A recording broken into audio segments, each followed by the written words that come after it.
Hey everybody, it's Pastor John with your midweek moment for this week. But before I get to the main topic for this week, there are a couple of just quick things I'd like to address. First, I want to say thank you to everybody who came out last night for our Shrove Tuesday pancake supper. We had a really good turnout. In fact, the turnout was so good we had to put out extra chairs, which is always a sign of success. We had some grown-ups, had some kids. Everybody had a really good time. So thanks to everybody who came out, and thanks in particular if you helped out when you came out. My main thanks goes to our office manager, Barbara Dietz, who did yeoman service, getting everything set up and cooking and cleaning and all of that. But I know that there were some deacons who stayed late on after church on Sunday to help clean in the kitchen. There were people who showed up early to set up. There were people who stayed late to clean up. So if you did anything to help out last night with the Shrove Tuesday pancake dinner, I just want to take a second to say thank you for whatever it was you did. Second thing I want to do is I want to talk to you a little bit. I know this is very early, but you'll want to get this on your calendar. At the Shrove Tuesday pancake dinner, we talked about bringing back the Easter Sunday brunch. If you've been attending this church for a while, as you know, in years past, after the sunrise service, we got together and we had sort of a gala Easter brunch with all sorts of yummy things to eat.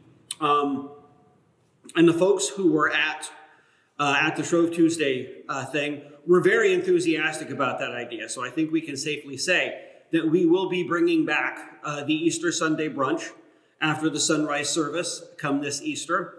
And not only can I tell you that, I think I can tell you when the sunrise service is going to be, because I looked it up last night, and the sun is supposed to rise in Kent, Connecticut on Easter Sunday morning at 6:11 a.m. Now, 6:11 is sort of an odd time to show up for church, and it's going to take the sun a while to get over the mountains and get shining down on us. So what we'll do is we'll have our service at 6:15. So that is when our Easter Sunday sunrise service will be this year, 6:15 in the morning. So if you're a sunrise service sort of person, mark that down in your calendar because that's when it's going to be. So those are the two first things. Now let me talk, the main thing I wanted to talk to you about is a book that I just started reading. And I mean, as you can see, I just started reading it. I'm on page 7 of chapter 1.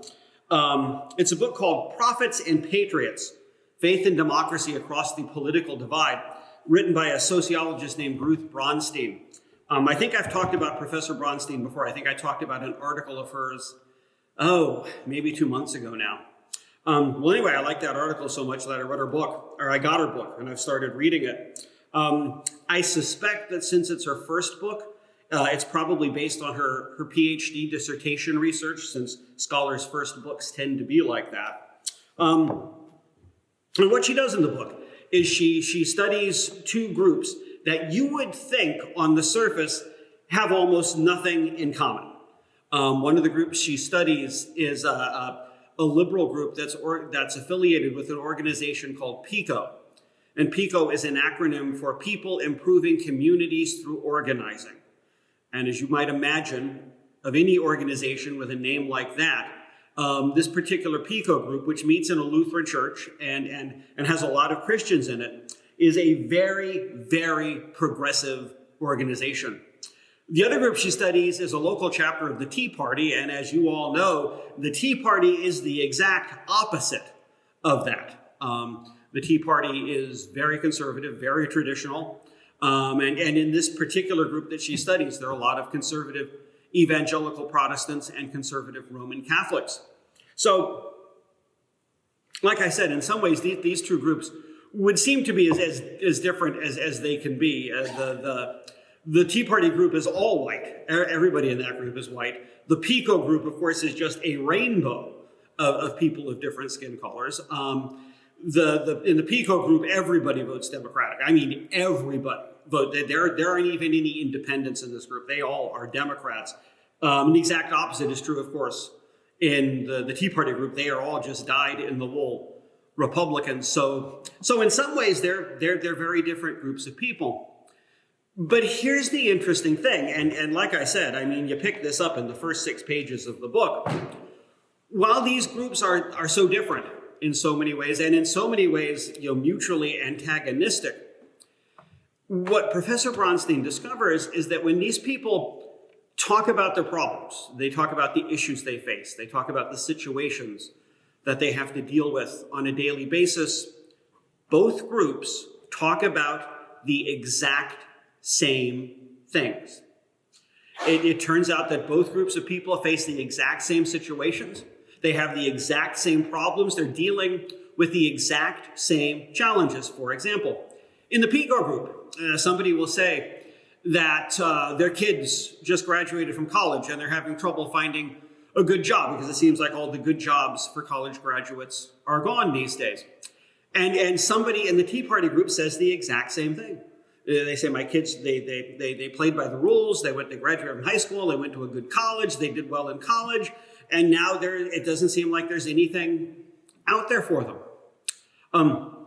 There's somebody in the PICO group who says that they've been dealing with a bad knee for a long time, but they can't go to the doctor for it because while they have health insurance, they can't afford to pay the copay. They can't afford to pay the deductible because the money's just not there.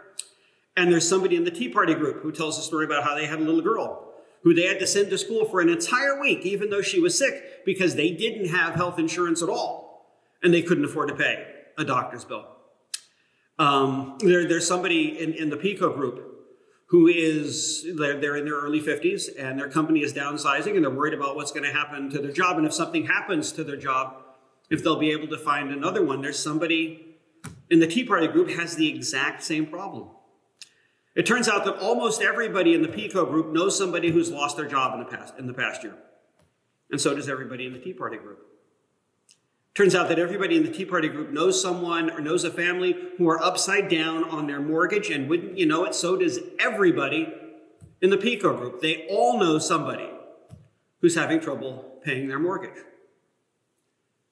So like I said, it turns out that these two groups of people who on the surface seem to be so completely different are actually much more alike than you would think at first, because they've got the exact same problems. They're facing the exact same issues. They have the exact same worries about the direction that their country is headed in. And like I said, I just started reading the book, and I haven't thought about this a whole lot yet. But it seems to me that when we talk about sort of bringing our country back together and sort of repairing those divides that we pray about every week in church, that maybe that gives us a place to start. Maybe instead of talking about our different solutions to the country's problems, we should talk about what we have in common. We should talk about the things that liberals and conservatives both have to face. We should deal with the things that religious people and non-religious people both have to deal with, because we all have to pay the bills. We all have to pay our taxes. We're all worried about schools and jobs for our kids. We're all, no matter where you are politically, no matter where you are religiously, no matter where you are socially, you have those exact same concerns. It turns out that almost all of us have those exact same concerns. So when it comes to sort of doing the work of bringing our country back together, maybe that's where we should start. Maybe rather than examining and talking about all the things that we have that are different, we should focus on those concerns, those problems, those issues that it turns out almost all of us have in common. Thanks for watching.